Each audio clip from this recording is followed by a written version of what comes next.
E hoje seguimos para o nosso sexto dia de desafio, é nosso penúltimo dia. E quanto tenho aprendido, gente, com esse estudo, com esse desafio, aprendido com todas vocês que estão participando, cada história, cada depoimento, cada testemunho. Nossa, tem me alegrado muito, porque além de vocês compartilharem a experiência de vocês, além de nos motivarmos uma com a outra, também aprendemos muito uma com a outra. Então, obrigada, tá? Obrigada pela colaboração de vocês, que vocês possam encaminhar, compartilhar cada vídeo desse com as suas amigas, para que elas também possam ter a oportunidade de serem tocadas, de serem despertadas e poderem viver dias melhores, tá? Então, eu espero que você possa ir compartilhar com sua amiga para que ela possa viver essa experiência, fazer esse desafio que ainda há tempo. Vai ficar disponível todo o conteúdo aqui no meu canal no YouTube e nós teremos muitos outros desafios que serão maravilhosos, tá? Então, não deixem de acompanhar. E hoje o nosso estudo foi sobre Provérbios 16. E não preciso nem falar, né? Que assim como os outros, esse provérbio trouxe instruções que, com certeza, eu irei prosseguir a minha vida com muito mais entendimento e discernimento e com muito mais sabedoria. E o Provérbios 16, ele traz o tema sobre planos, decisões e propósito. E vem aquela indagação, será que o coração do homem pode fazer planos? Então é sobre isso que nós vamos conversar hoje. Esse capítulo ele fala sobre a relação, né, entre a vontade humana e a soberania de Deus, que é o que fala sobre essa vontade humana, esses planos, esses planejamentos que nós fazemos, esses sonhos que nós vamos construindo, planejando com metas e em contrapartida, né, e do outro lado nós temos a soberania de Deus. Então até que ponto nós podemos planejar, até que ponto nós podemos traçar, né, metas e objetivos. Então o capítulo inteiro ele nos confronta com uma verdade, a que o ser humano moderno ele resiste em aceitar que nós fazemos o plano, mas quem está no controle de tudo é o nosso soberano Deus.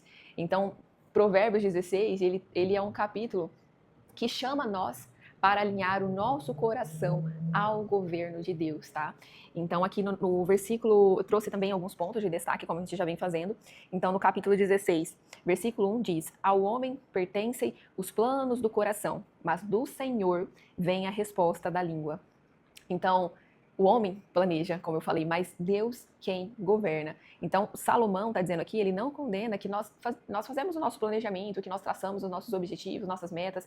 A Bíblia nunca exaltou em nenhum momento a irresponsabilidade, a preguiça.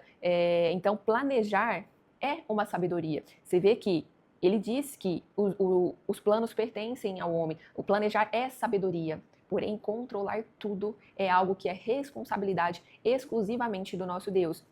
E aqui mora o problema, é que nós tendemos a ser controladores, nós tendemos a querer controlar tudo. Principalmente algumas pessoas que têm determinados perfis comportamentais. Tem pessoas que têm perfis comportamentais que são extremamente controladores, gostam de ter previsibilidade total quanto ao futuro, quanto ao próximo passo que irá dar. E nós não temos o controle de tudo. Nós podemos sim planejar, né, igual nós fazemos nas nossas empresas, nós planejamos metas, né, nós planejamos o nosso negócio com metas de curto, médio e longo prazo, porém, se isso vai acontecer, só depende de Deus, né? Nós temos a nossa responsabilidade com os atos que nós devemos fazer, nós devemos nos esforçar, nós devemos trabalhar, nós devemos fazer os meios que estão disponíveis para nós e que são de nossa responsabilidade. Porém, é Deus que vai governar tudo isso. É Deus que vai fazer com que esse plano se torne ou não uma realidade. O problema começa quando o ser humano, ele transforma os seus planos em uma sabedoria pessoal. Ele acha que ele é que governa todo o seu plano, ele que governa todo o seu caminho para que isso se torne uma verdade, para que isso se torne uma concretização. Então esse versículo revela que o homem possui muita responsabilidade, sim, como eu falei, mas Deus, ele deve continuar sendo sempre o soberano dos seus planos, tá? Então nós fazemos os nossos planos, nós escolhemos os nossos caminhos, conforme nós conversamos nos outros estudos que nós já fizemos de devocional, que escolhemos, tomamos as decisões por qual caminho nós vamos seguir, nós que tomamos as nossas decisões, mas quem conduz, né, acima de tudo, quem governa acima de tudo os nossos planos é somente o nosso soberano Deus, tá? Hoje existe uma obsessão por controle que é muito grande, principalmente por algumas pessoas, como eu mencionei, e nós queremos controlar o resultado, queremos controlar pessoas, queremos controlar emoções, nós queremos controlar o futuro, o processo, mas Provérbios 16, gente, resumindo, há descanso em compreender que Deus continua governando aquilo que está além da nossa capacidade, tá? E isso que eu estou falando, você não pode interpretar com uma passividade, tá? Isso é diferente, porque tem pessoas que ficam no passivo, fica fica o tempo todo esperando também as coisas caírem do céu, as coisas acontecerem, e aí nada acontece e fica culpando Deus, porque nada, não faz nem a sua parte, tá? Então você planejar e Deus governar tudo isso não significa que você deve agir com passividade, ok? Provérbios 16, versículo 2 diz: todos os caminhos do homem lhe parecem puros, mas o Senhor avalia o espírito. Quando ele diz aqui, avalia o espírito, o que ele quis dizer com isso, Valesca? Ele quis dizer, gente, que só Deus vê a raiz do seu coração. Só Deus vê a motivação pura do seu coração. Então, nem toda motivação que faz você seguir um caminho, que faz você seguir um planejamento, ela é pura, ela é genuína. Então, por mais que você fale da boca para fora algo que parece ser genuíno e puro, Deus conhece a raiz do seu coração. E Ele sabe quando um plano, né, seu, quando o caminho que você está seguindo é ou não, né, uma motivação pura, tá? E geralmente o ser humano, nós temos muitas justificativas que nós consideramos plausíveis para realizarmos determinados atos. Ah, mas eu estou fazendo isso porque eu quero tal coisa. Ah, mas eu estou fazendo isso porque com isso eu vou ajudar tal pessoa. Então nós temos a capacidade de justificar o tempo todo as coisas. Só que Deus, Ele conhece genuinamente o seu coração. Ele conhece se você está agindo com orgulho, com vaidade, com ego, com ambição, com carência, com impulsividade. E muitas vezes você está aí falando e chamando isso como propósito, como uma direção, como uma personalidade, está dizendo que recebeu essa resposta dos céus, quando na verdade a única motivação do seu coração está arraigada em um orgulho, em uma extrema vaidade, tá? Então tomem cuidado. E mesmo que isso esteja internalizado em seu coração, peça para que Deus tire isso de você, para que Deus tire qualquer ego, vaidade, orgulho do seu coração, porque Ele, ainda que exista isso no seu coração, Ele tem capacidade, Deus tem Ele é o único que pode tirar isso e transformar isso em uma verdadeira motivação genuína e pura no seu coração. E a forma que você pode fazer isso, para você perceber se você está ou não agindo de forma genuína, é você se perguntar. Vocês veem que eu sempre conduzo vocês a se fazerem perguntas, porque as perguntas, elas remetem você a uma autoanálise. Ela remete você à autoanálise e aí você vai ter uma resposta e com isso você vai se autorresponsabilizar. Se aquilo que você está fazendo estava indo pelo direcionamento correto. Então, começa a se perguntar, porque eu realmente quero fazer isso? Eu quero esse plano. O que está motivando essa minha decisão? Existe, será, algum orgulho, alguma vaidade escondida? Então sempre se faça pequenos questionamentos para que você possa ter a sua resposta e encontrar a verdadeira motivação que encontra no seu coração e aí fazer o pedido a Deus para que Ele possa realinhar a rota da sua motivação no seu coração, tá? Então a maturidade emocional, ela começa quando paramos apenas de analisar nossas ações e aí nós começamos a analisar as nossas intenções, tá? Lembre-se disso. No versículo 3 diz, consagre ao Senhor tudo o que você faz e os seus planos serão bem-sucedidos. Você vê que o verbo aqui carrega a ideia de rolar algo sobre alguém. É como tirar o peso dos próprios ombros e colocar sobre Deus. Então, o que ele quer dizer aqui, consagra ao Senhor tudo o que você faz e os seus planos serão bem-sucedidos, ele não significa abandonar a responsabilidade, mas significa reconhecer a verdadeira dependência de Deus. Então, existe uma diferença muito grande entre construir com Deus e tentar usar Deus para sustentar aquilo que nasceu apenas da sua vontade. Então você vê que nós temos aqui duas vertentes, uma de construção daquele plano com Deus e a outra de tentar usar Deus para sustentar aquilo que nasceu apenas da sua vontade e não da vontade de Deus. Então muitas pessoas pedem para Deus abençoar planos que nunca foram nem submetidos a Deus. Pede para Deus abençoar um plano que ele nem pediu direcionamento, nem pediu confirmação. Ele simplesmente tomou a decisão e agora ele quer que Deus faça parte no meio do caminho. Então, Provérbios 16, gente, ele nos ensina que nós devemos consagrar ao Senhor tudo que nós fazemos para que os nossos planos sejam bem-sucedidos.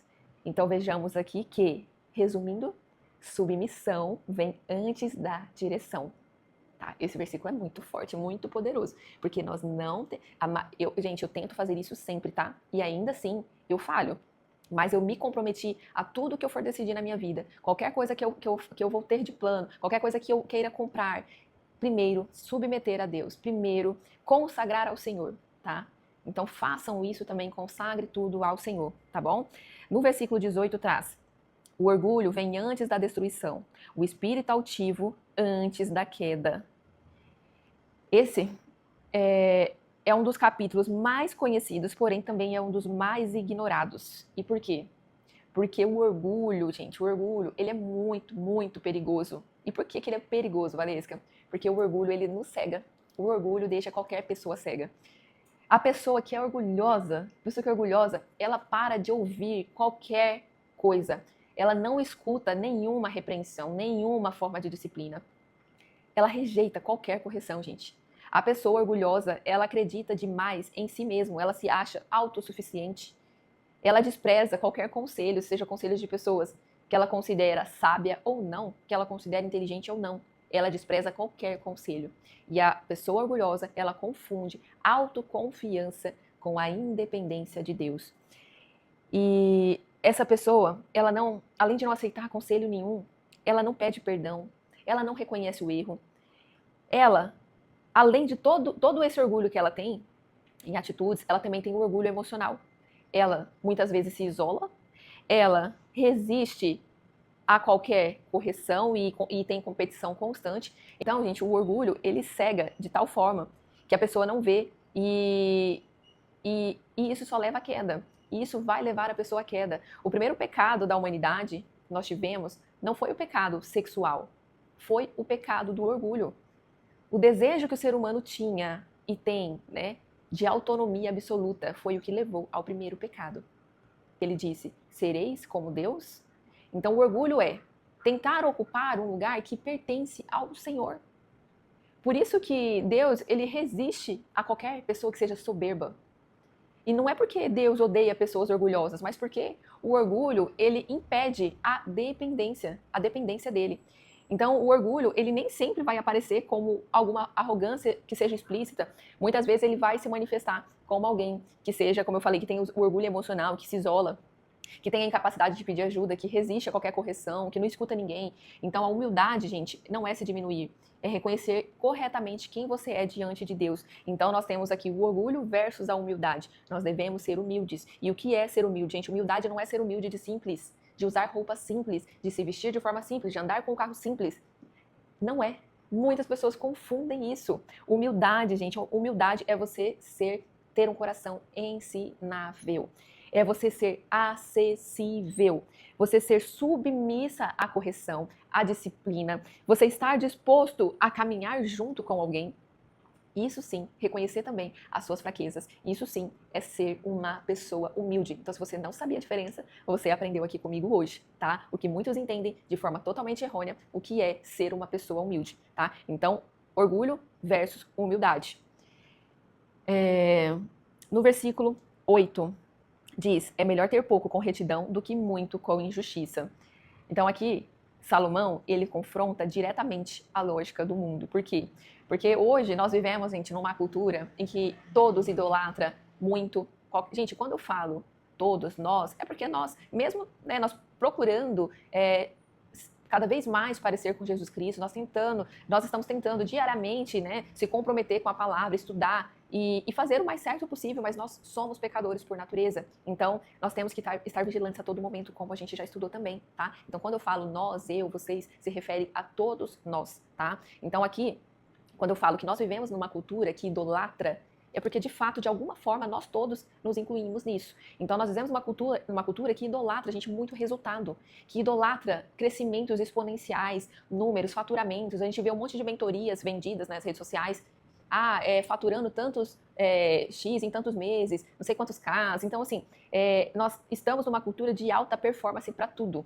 Tanto financeira, quanto na saúde física, na saúde, para tudo. Então, tudo nós temos um status, um crescimento, uma performance. Mas aí, Provérbios aqui pergunta, qual o custo espiritual de tudo isso? Isso, repito, não associe isso para você se tornar uma pessoa passiva, uma pessoa que não age, tá? É que nós temos que ter equilíbrio, tá? E nós temos que nos perguntar qual custo que esse crescimento que eu estou tendo ou estou querendo ter, isso vai me gerar espiritualmente. Esse crescimento que eu quero é saudável? Essa oportunidade que me vem é direção de Deus? Essa visibilidade que eu almejo, ela vai de encontro, ela vai ferir a aprovação divina? Então você tem que se questionar, tem que conversar com Deus para que você entenda se isso que você está fazendo, né, vai ao encontro do que Deus quer para sua vida. tá? Então, existe dinheiro que custa a paz, mas existe dinheiro que abençoa muitas vidas, muitos projetos. Então, existe sim crescimento, gente, que custa qualquer integridade, assim como crescimentos que não. Existe visibilidade que custa a identidade da pessoa, que custa a alma da pessoa, mas há visibilidades que não. Então, a Bíblia não condena a prosperidade, e eu reforço isso com vocês. Ela condena que você construa a sua riqueza, o seu dinheiro, a sua prosperidade sem qualquer, sem qualquer justiça, sem qualquer moral, sem qualquer licitude, tá? Então, não.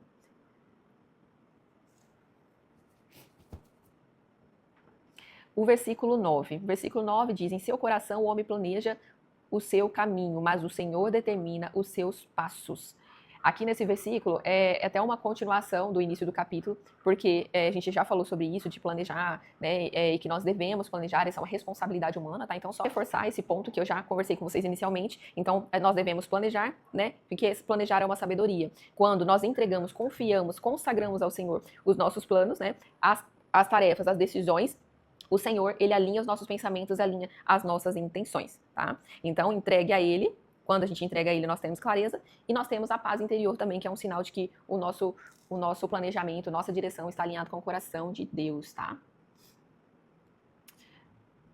Provérbios 16, versículo 24, diz: as palavras agradáveis são como um favo de mel, são doces para a alma e trazem cura para os nossos ossos.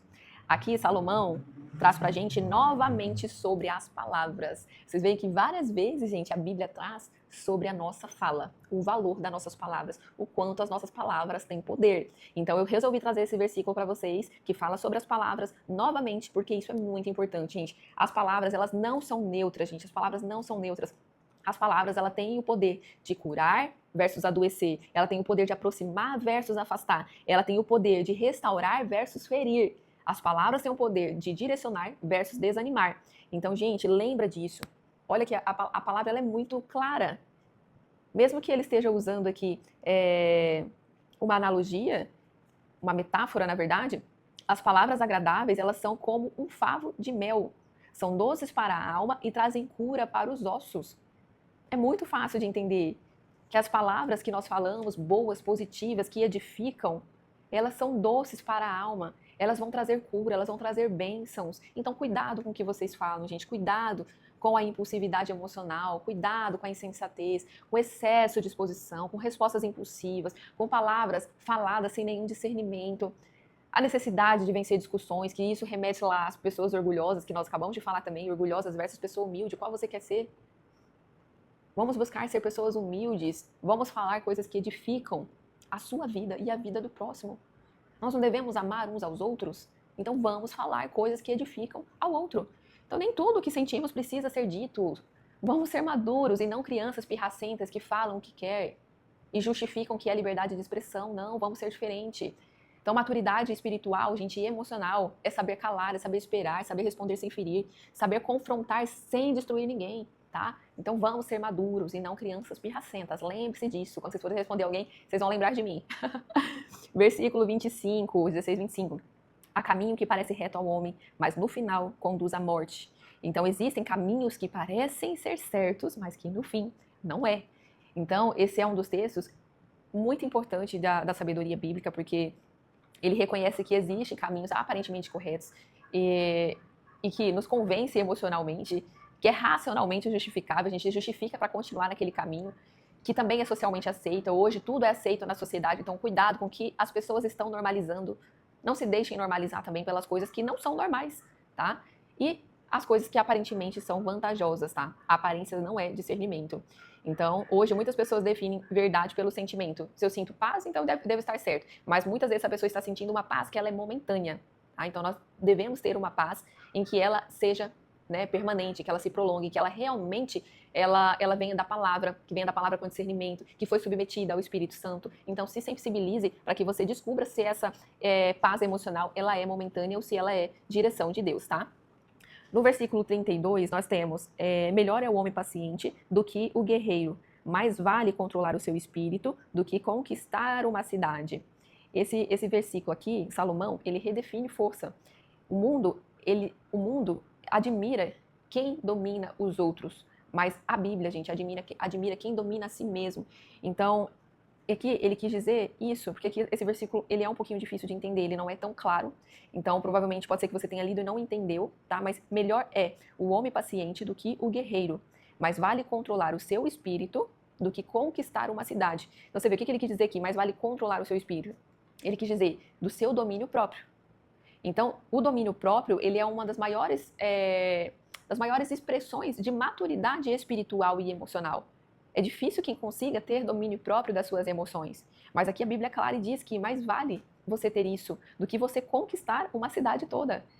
Então, é muito fácil hoje nós vencermos externamente, né, nós falarmos para as pessoas que nós temos o controle, de nós sermos uma coisa perante as pessoas, né, na rua, a aparência ali momentânea, né, que não tem tanta intimidade, mas ainda internamente aquela pessoa, ela se ira muito fácil, ela tem muita ansiedade, ela tem muita impulsividade, muita necessidade de aprovação, e isso é falta de vencer, de controlar, né, de ter o seu domínio próprio, tá? Então, hoje, talvez, a sua batalha, a minha, ela não seja externa, né? Ela não seja nós controlarmos as coisas que estão à nossa volta, mas sim de controlar os nossos pensamentos. E isso é muito difícil, gente. Ter domínio próprio é uma luta que é minha e eu tenho certeza que é de vocês também. Nós controlarmos nossos pensamentos para não sermos pessoas extremamente ansiosas, não sermos pessoas depressivas, não pensarmos em coisas ruins, negativas, nós dominarmos as nossas emoções, governar as nossas palavras, o que a gente fala quando alguém desagrada, né, quando alguém contraria algo que nós queremos, a impulsividade, nós vencermos os impulsos, né, que nós temos, permanecer firme no processo. Tem pessoas que têm ainda mais dificuldade nisso, né, não tem disciplina, não tem foco e aí não consegue permanecer firme ali no seu processo também, tá? E a Bíblia chama isso de verdadeira força quando você consegue controlar isso. O versículo 33, por fim, ele traz da seguinte maneira: a sorte é lançada no colo, mas a decisão vem do Senhor. Então, esse capítulo, ele termina reafirmando que Deus continua governando acima da aparente aleatoriedade da vida, tá? E isso traz qualquer descanso, gente. Deus governa acima de qualquer coisa. Deus governa acima de qualquer coisa que parece aleatória na sua vida. Nem tudo está nas nossas mãos e nós sabemos disso. E isso não é uma ameaça. Nós temos que fazer os nossos planos, nós temos que sonhar, traçar metas, mas nós devemos confiar no Senhor, que Ele é que vai governar todos esses planos e vai direcionar todos esses planos. E isso é uma segurança. Isso também é nós termos fé. Nós devemos ter fé que Deus ele vai nos direcionar para aquilo que seja o melhor caminho para nós, porque Ele já desenhou todo o nosso futuro. Nós temos um alvo e nós precisamos ter foco nesse alvo que Ele vai determinar na vida de cada um de nós. Então é isso, gente. Esse capítulo, ele nos convida a sair da nossa superficialidade espiritual. Então não basta nós parecermos corretos diante das pessoas. Nós temos que permanecer verdadeiro, principalmente diante do nosso Deus. Ele vê tudo, ele conhece o nosso coração, ele conhece a raiz de tudo, tá? Então, lembre-se disso. Peça para que Deus purifique as suas intenções e peça para que Ele alinhe a vontade dEle principalmente, tá bom? É isso que eu queria trazer para vocês hoje. Amanhã será nosso último dia do desafio e eu tenho certeza que amanhã também será um estudo incrível que Deus falará aos nossos corações. Deus abençoe todas vocês.